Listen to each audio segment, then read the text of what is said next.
এই দুনিয়ার পুরো জীবনটা এটা হচ্ছে লালসাময় একটা জীবন, লোভ, মরিচিকা, মায়াজাল। এই মায়াজালে আমরা আটকে আছি, ফলে মৃত্যুর কথা আমরা ভুলে গিয়েছি। পাগলের মতো ছুটছি, আরো টাকা লাগবে, আরো খ্যাতি লাগবে, আরো যশ লাগবে, আরো দাপট লাগবে। আমার এত টাকা দিয়ে কি হবে, এত সম্পদ দিয়ে কি হবে, এত ব্যস্ততা দিয়ে কি হবে তোমার? স্টপ, থামুন, অনেক হয়েছে। আম্মা থামুন, take a rest, take a breath and think about death. Think that you have to go back to your Lord. একটু বসেন না, একটু ভাবেন যে আমাকে চলে যেতে হবে, চলে যেতে হবে। এই কোলাহল, এই ব্যস্ততা, এগুলো থাকবে, থাকবো না আমি। সাইয়েদনা ওমর ফারুক বলেছেন, মুতু ক্বাবলা আন তামুতু, মরার আগে একবার মরো। হাসিবু ক্বাবলা আন তুহাসাবু আলাইকুম, তোমার হিসাব নেওয়ার আগে তুমি একবার নিজের হিসাবটা করো না। কাগজ বের করে একটু লিখো না কি কি ভালো কাজ করছিলা, যেগুলো দিয়ে নাজাতের ওসিলা হতে পারে। 1 2 3, আর কি কি আকাম কুকাম করছো দেখো না, লিখে দেখো তোমার অবস্থাটা কি। মরার আগে একবার মরো।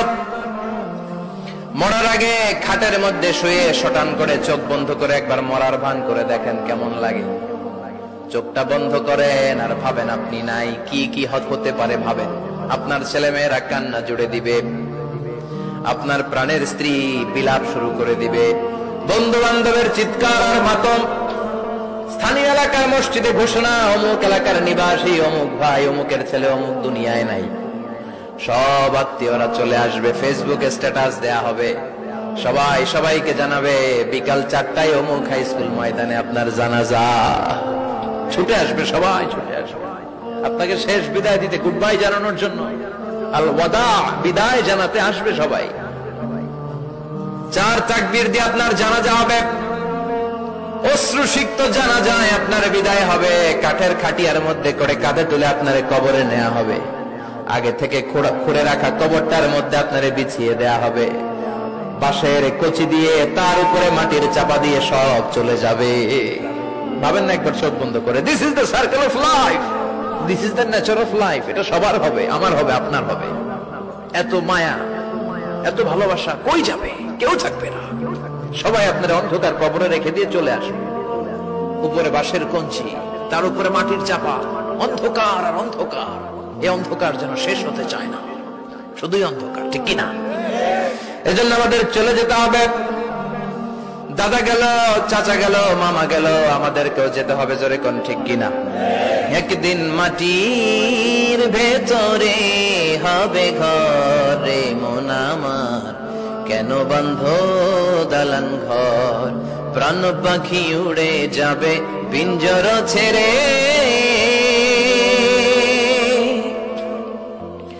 ধরা ধামে সবই রবে, তুমি যাবে চলে, বন্ধু বান্ধব যত, মাতা পিতা দ্বারা সুত, সবই হবে তোমার পরে। মন আমার কেন বন্ধ দালান ঘর, একদিন মাটির ভেতরে হবে ঘরে মন আমার, কেন বন্ধ দালান ঘর, ঠিক কিনা? সব পরে থাকবে, চলে যেতে হবে আমাদেরকে। এজন্য আখিরাতের কথা যেন আমাদের স্মরণ হয়। বিশ্বনবী বলতেন, নাহাইতুকুমান জিয়ারাতিল কুবুর, আমি তোমাদেরকে কবর জিয়ারত করতে আগে নিষেধ করতাম, কিন্তু এখন নিষেধাজ্ঞা প্রত্যাহার করে নিলাম। এখন সব সময় তোমরা কবরের সামনে যাবা আর জিয়ারত করবা। কবরস্থানে জানতো বড়ুয়া কৃষ্ণপুরের এই গ্রামের কবরস্থান আছে কোন দিকে? পূর্ব দিকে আছে, গোখরার জলের ওদিকে। যান আপনারা, একটু যাবেন, একটু গেলে আখিরাতের কথাটা স্মরণ হবে। ওখানে ছোট শিশুরা শুয়ে আছে, কিশোর যুবকরা আছে, আপনার মতো তাগড়া যুবক, মুরব্বীরা আছে। এরা এই এলাকায় থাকতো, এরা আকাশ থেকে নেমে আসে না, এই এলাকার সন্তান আজ নাই। একটা সার্টেন পিরিয়ড শেষে আপনিও থাকবেন না। This is the nature of life, this is the circle of life. ছোট্ট শিশু হয়ে এসেছিলেন, শৈশব, কৈশোর, যৌবন, প্রৌঢ়ত্ব। আগে ছিলেন সিঙ্গেল, বিয়ে করে হয়ে গেলেন ডবল। এরপরে আল্লাহ আপনাকে একটা মেয়ে দিল, এরপরে মেয়েকে বিয়ে দিয়ে শ্বশুর হলেন, এরপরে ওই মেয়ের ঘরে সন্তান হতে নানা হলেন। আর কতদিন? অনেক দিন হলো তো, অনেক লম্বা সময় পেয়েছেন আপনি। Think about that. এবার যাওয়ার কথা ভাবেন, আখিরাতের সামানের কথা ভাবেন, ফিরে যেতে হবে। কি শক্তিশালী যুবক, বার্ধক্য চলে আসলে লাঠি ছাড়া চলতে পারে না। কুচকুচে কালো দাড়ি সাদা হয়ে যায়, দাড়ির শুভ্রতা, বয়সের ভার, রং ধরা যৌবন জং ধরে শেষ, ঠিক কিনা? This is the circle of life. যুবক ভাইরা, এটাই জীবন, চলে যেতে হবে, কেউ থাকতে পারবে না, ঠিক কিনা? এটা রিমাইন্ডার আল্লাহ এই সূরার ভেতরে দিয়েছেন যে তোমাদেরকে ফিরে যেতে হবে, এই লোভ লালসা ছেড়ে দাও। রব্বুল আলামিন বলেন, আলহাকুমুত তাকাসুর হাত্তা যুরতুমুল মাকাবির। ও গোলাম, দুনিয়ার সম্পদ, লোভ লালসা তোদেরকে পাগল বানিয়ে দিয়েছে। এই লোভ পাগলামি কোনোদিন তোদের থামবে না যতদিন না তোরা কবরে ঢুকবি, ঠিক কিনা? কার কথা? আল্লাহ বললেন, দুনিয়ার সম্পদ আর লোভ আর মোহে তোমরা গাফেল হয়ে গিয়েছো।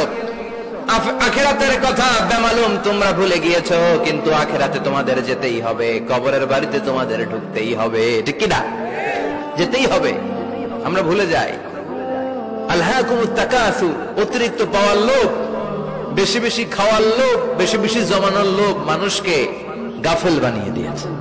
এটা মানুষের স্বভাব, আরো চাই আরো চাই, এই স্বভাবটা আছে না নাই? দেখবেন ছোট বাচ্চারা মসজিদের দোয়া অনুষ্ঠান শেষে জিলাপি দেয় না? গড়িয়া কৃষ্ণপুর কি দেয়? আগে বাতাসা দিত না, এখন কি দেয়? জিলাপি দেয়, মিষ্টি দেয়। তো মসজিদের 2-3 গেট থেকে যদি দেয়, ছোট বাচ্চারা দেখবেন এদিক দিয়ে কয়েকটা নিয়ে আবার ওই গেটে লাইন ধরে। ওর হাত হলো ছোট হাত, ওর হাত ভর্তি জিলাপি, আর নেওয়ার জায়গা না, এরপর আরেক জায়গায় লাইন ধরছে, আরো লাগবে আরো লাগবে, এই আরো আরো আরো চাই, এই স্বভাবটাই মানুষকে কুড়ে কুড়ে শেষ করে দিয়েছে। এত লাগবে কেন তোমার? চাহিদার কোনো শেষ নাই, unlimited demand of human being. যার আছে বেশি তার চাই বেশি, যার সাইকেল আছে তার হুন্ডা চাই, হুন্ডা আছে তো প্রাইভেট কার চাই, প্রাইভেট কার আছে তো প্লেন চাই, প্লেন আছে তো হেলিকপ্টার চাই, হেলিকপ্টার আছে তো ওইটা চাই, ওইটা আছে তো সেটা চাই, ঠিক কিনা? এলাকার মেম্বার যে হয়েছে চেয়ারম্যান হতে চায়, আছে না নাই? চেয়ারম্যান সাহেব এমপি হতে চায়, আছে না নাই? এমপি সাহেব মন্ত্রী হতে চায়, আছে না নাই? মন্ত্রী সাহেব প্রধানমন্ত্রী হতে চায়, আছে না নাই? কিন্তু এই দেশে সুযোগ নাই, কথা কন। এই দেশে প্রধানমন্ত্রী সিলেক্টেড, 2-3 জনের বাইরে কেউ প্রধানমন্ত্রী হতে পারবি না, ঠিক কিনা? আমার এই জীবনে তো আমি 2-3 জনই দেখলাম। বেগম খালেদা জিয়া, মাননীয় প্রধানমন্ত্রী শেখ হাসিনার ছোট্টবেলা দেখেছি এরশাদকে, আমরা তখন ছোট। তো মানুষের চাহিদার কোনো শেষ নাই, যার আছে বেশি তার চাই বেশি। এজন্য বিষ্ণু বলেছেন, উনজুরু ইলা মান হুয়া আসফালা মিন, তোমার চেয়ে যে খারাপ আছে ওর দিকে তাকাও।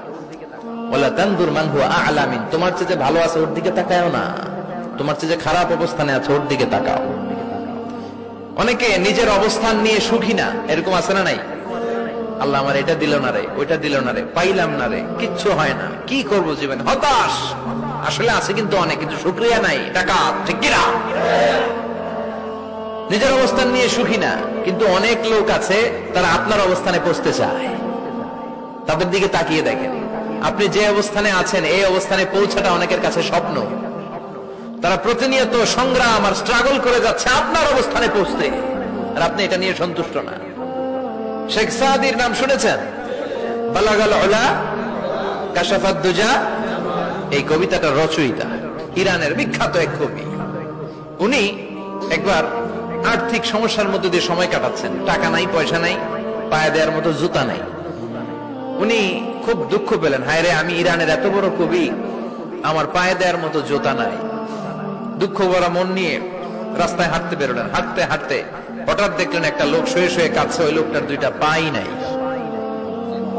পাই নাই। উনি সেজদায় পড়ে গেলেন, আল্লাহর কাছে ক্ষমা চাইলেন, আল্লাহ অনেক দিয়েছো, শুকর আলহামদুলিল্লাহ। এজন্য যেই পরিস্থিতিতেই থাকি না কেন আমরা কি পড়বো? জোরে বলেন, কি পড়বো? এজন্য কানাতু মিনাল ইসলাম, অল্পে তুষ্ট থাকার নাম হলো ইসলাম। সম্পদ লাগবে কিন্তু সম্পদের পাহাড় লাগবে না, ঠিক কিনা? অল্প খান, অল্প পড়েন, অল্প জামান, অল্পের ভেতরে বরকত ঢুকাইয়া দিছে কে? দেখবেন যাদের সম্পদ অল্প তারা সুখী বেশি। জরিপে এটা দেখা গিয়েছে, অনেক সার্ভেতে এটা এসেছে, যারা সম্পদশালী এরা দুঃখী বেশি, এদের দুঃখ বেশি, টেনশন বেশি। খুব স্বাভাবিক, টাকা যার বেশি রোগ তার বেশি, টাকা যার বেশি টেনশন তার বেশি, টাকা যার বেশি ঘরে শান্তি তার কম, আছে না নাই? ঘরের ভেতরে অশান্তি, ছেলে কথা শোনে না, ছেলে টানে গাঞ্জা, মেয়ে করে পরকিয়া, আছে না নাই? স্ত্রী কথা শোনে না, ভালোবাসা নাই, ঘরটা জাহান্নামের টুকরা। রোগ বালাই, এক একটা হসপিটাল বিল পরিশোধ করতে মাসে 5 লাখ 10 লাখ, আছে না নাই? কিছু খেতে পারে না, ডাক্তার একেবারে ডায়েট মেনু বেঁধে দিয়েছে। ডায়েট, ভেরি ডায়েট মেনু, এটা এটা এটা এটা কিছুই খাবেন না, শুধু গরু খাবেন না, খাসি খাবেন না, চিংড়ি খাবেন না, খালি ঘাস খাবেন। ইচ্ছে মতো ঘাস খাবেন, মানে ঘাস জাতীয় যত আইটেম আছে সব খাবেন, শাক খাবেন, সবজি খাবেন, সালাদ খাবেন। গরু, চিংড়ি, মুরগি, গোশত, ইলিশ কিছু খেতে পারে না। তাহলে রোগ বেশি, খাওয়ার মজা নাই, ঘরে সাংসারিক শান্তি নাই, খালি ব্যারাম আর ব্যারাম, ঠিক কিনা? কিন্তু সম্পদের পাহাড় গড়েছে। আর অল্প যারা খায়, অল্প পড়ে, রিক্সাওয়ালা, কুলিওয়ালা, অল্প বেতনের চাকরি, কিন্তু হক হালালি মেনে চলে, দেখবেন শান্তি আছে অনেক।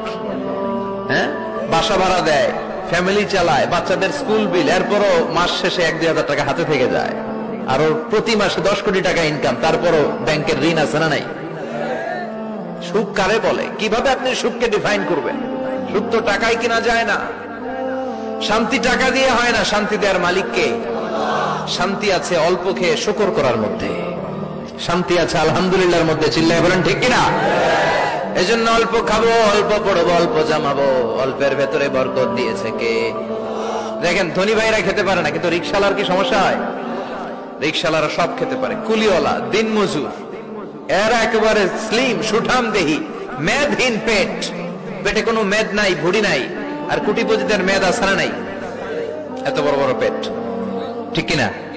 আমাদেরও পেট আছে, তবে হালাল পেট, এটা হারাম টাকা দিয়ে এই ভুড়ি বানাই নাই আমরা। ছেলে বলেন ঠিক কিনা? রিক্সাওয়ালা, কুলিওয়ালা নিজেও নামাজ পড়ে, বউ নামাজ পড়ে, বাচ্চাটাও নামাজ পড়ে, রিক্সা চালায় আর জিকির করে লা ইলাহা